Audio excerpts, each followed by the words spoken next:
유튜브 채팅창에 또 종목 올려주시면 되고요. 혹은 02-325-8200번 전화 주셔서 종목 매수가 비중 남겨주세요.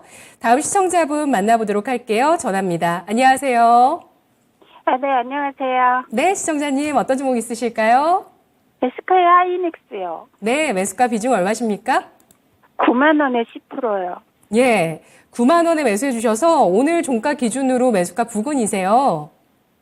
네, 그런데 신용으로 해서 걱정돼서 전화 드려봤어요. 예, 이전에 레버리지를 써본 적 있으실까요? 처음이라서요. 처음. 예, 언제 하셨나요? 이거 한 2주 정도 된 것 같아요.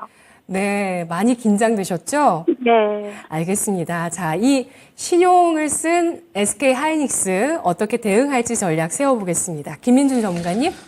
오늘 어려운 질문이 계속 나오네요. 시장님 안녕하십니까?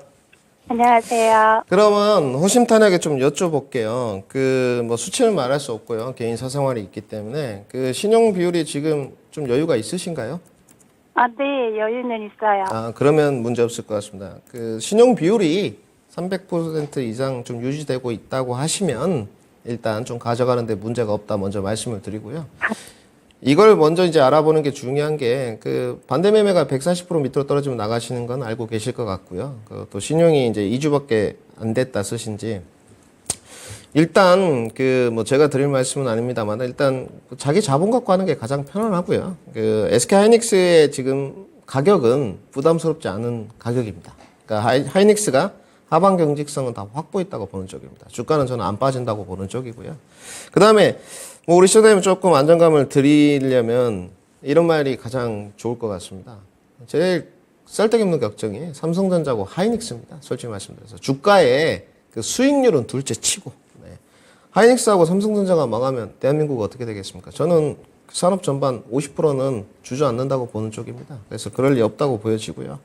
단지 이제 우리가 이렇게 봐야 될 것 같습니다. 정말로 SK 하이닉스의 메모리가 각광을 못 받고 기술력이 형편없고 이래서 실적이 지금 안 나오고 있느냐? 그렇게 보여지지는 않습니다. 코로나 때 풍부한 유동성, 우리 시장도 증시안정기금 10조, 채권안정기금 10조, 20조 투입했는데 그러니까 자본주의 시장에는 인위적으로 개입을 하게 되면 이 부작용이 나옵니다. 그 부작용의 폐해라고 보고요. 그 부작용의 폐해가 결국은 재고 이제 축적했던 부분이지 않습니까? 근데 이 재고가 거의 다 이제 세워진되어 가고요. 오늘 이제 미래에셋에서 보고서 하나 썼던데 내용을 좀 보게 되면 이런 내용입니다. 메모리 업황의 바닥이 다들 어디냐 이런 의견들이 이제 좀 분분한데 지금은 거기에 대해서 별로 의견이 분분한 것 같지 않아요.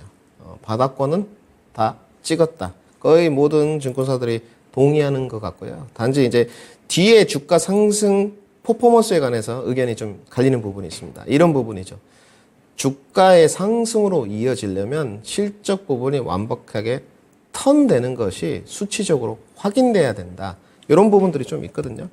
단지 우리 시청자님은 제가 신용을 쓰실 때 보니까 성향이 딱 지금 좀 보이거든요. 이 신용을 썼을 때 약간 불안감이 있으셨으니까 좀 바닥권에서 기간 횡보를 하고 있고 회사가 좀 튼튼하고 이런 거를 이제 하신 것 같거든요. 교환수치 부분 내용이 있었지만 별로 영향력 없는 것 같고 등등을 고려하신 것 같아요. 근데 이제 시장님 이건 아셔야 됩니다. 하이닉스를 할 때 소액 금액을 하게 되면 별로 좀 표가 안 나겠죠. 금액이 좀 커야지만 주가 상승 퍼포먼스가 좀 레벨업이 작으니까 작은 금액은 크게 티나지 않습니다. 그래서 좀 큰 금액을 해야 되는데 제 이 진심이거든요. 신용으로 좀 하시게 되면 아무래도 좀 티가 잘 안 나요. 그리고 시장에서 빠르게 움직이는 종목이 아니기 때문에 좀 불편하실 수 있거든요. 그래서 저는 이렇게 보여집니다. 우선 이 종목은 원래 손절이 필요 없습니다. 근데 우리 시청자님은 손절을 채우는 게 맞고요. 손절을 채우는 게 맞고 반등 목표가도 짧게 치시는 게 맞는 것 같아요. 그래서 반등 목표가는 지금 9만 원이니까 수익률을 10%에서 15% 정도 잡고 10% 정도 넘어가게 되면 아마 시청자님도 그 정도 가격을 보신 것 같아요. 10만 원 정도. 분할 매도로 대응하시는 게 맞고 정확하게 좀 더 진단을 드리면 신용을 쓰셨기 때문에 주가가 흘러내릴 때는 신용 비율을 보면서 대응을 해야 되는데 제가 옆에 없으니 그것까지는 말씀드릴 수가 없고 지금 상황으로 봤을 때는 저점을 이탈을 하면 신용은 줄이시는 게 맞습니다. 그래서 저점은 73,100원이기 때문에 손절가는 73,000원을 채우고요. 저는 장기로 좀 끌고 갈 수 있다면 그 증권사마다 조금씩 틀리거든요. 연장이 되고 안 되고는. 더 조금 목표가를 높게 드리고 싶은데 우리 시청자님의 상황을 고려해야 되기 때문에 저는 레인지 범위로 10만 원에서 10만 5천 원 목표가 설정해 드리도록 하고요. 미련이 좀 남으실 수 있어요. 그 주가가 계속 가게 되면 그래도 미련 갖지 마시고 단기로만 수익 챙기고 나오자. 이렇게 정리해 드리겠습니다. 네, 시청자님. 투자 네. 시작하신 지 얼마나 되셨을까요?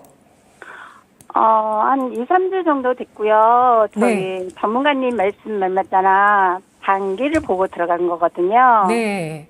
그런데 사고 나서 3세 지나니까 떨어지기 시작하더라고요.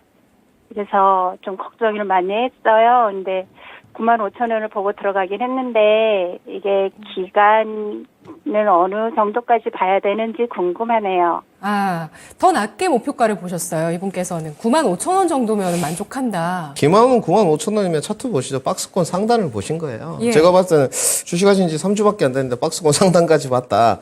옆에서 누가 코칭하신 분이 좀 있을 것 같은데 잘 보신 게 맞고요. 그 정도로 보셨으면 늘 주식은 그렇습니다, 우리 시청자님. 본인의 성향과 스타일에 맞게끔 하시는 게 맞아요. 그래서 난 짧게 보겠다. 지금 말씀하시는 95,000원까지 보시고 차곡차곡 분할 매도로 차익 실현하시면 됩니다. 비중이 10%니까. 기간이 궁금하시대요. 네, 기간 같은 경우는 이제 말씀을 드려야 되는데 이제 틀리면 좀 원망하실 것 같긴 한데 저는 그렇게 보고 있습니다. 다음 순환매 순서가 누가 될 것이냐. 지금 2차 전지에서 반도체, 자동차, 신재생 이렇게 돌아가고 있는데 주도주는 전 4개라고 평가를 하는데 저는 2차 전지는 좀 탈락이라고 보는 쪽이에요. 그래서 하반기 쪽으로 더 가야 된다. 주가는 6개월 선반응인데 하반기부터 2차 전지 반등이 아니고 내년 초에 되니까 하반기부터 수급이 좀 들어오지 않겠나 보는 쪽이고요. 물론 2차 전지 안에서도 선별화는 필요하겠지만 반도체는 저는 2분기가 바닥 쪽이라고 보고 있습니다. 그래서 연말에 좋아질 거라면 6개월 주가가 선반이니까 6월로 짧게 봐도 6월인 것 같고요. 아마 시청자님의 신용이 3개월 정도 지금 보유를 하실 수 있고 연장의 여부가 그때 좀 갈리니까 고민하신 것 같거든요. 그래서 저는 5, 6월 정도까지는 좀 보유를 해보자. FOMC 이후에 당장 5월에도 95,000원까지는 찍을 수 있다. 이렇게 정리해드리겠습니다. 네, 시청자님. 네. 6월 정도 생각하시면 되겠습니다. 네, 감사합니다. 네. 그리고 저 주식한 기간은 3년 됐어요. 아까 잘못 들었어요. 네네네. 그러신 것 같아요. 채팅창에서도 그렇게 말씀하시네요. 시청자님 네네네. 고맙습니다. 네, 감사합니다. 수고하셔요. 네, 주식에 한 사이클 도셨어요. 3년 투자하고 계시는 분이신데요. SK 하이닉스 목표가는 일단 김민준 전문가 짧게 10만 원에서 10만 5천 원, 그리고 손절가는 전저점 73,100원이었습니다.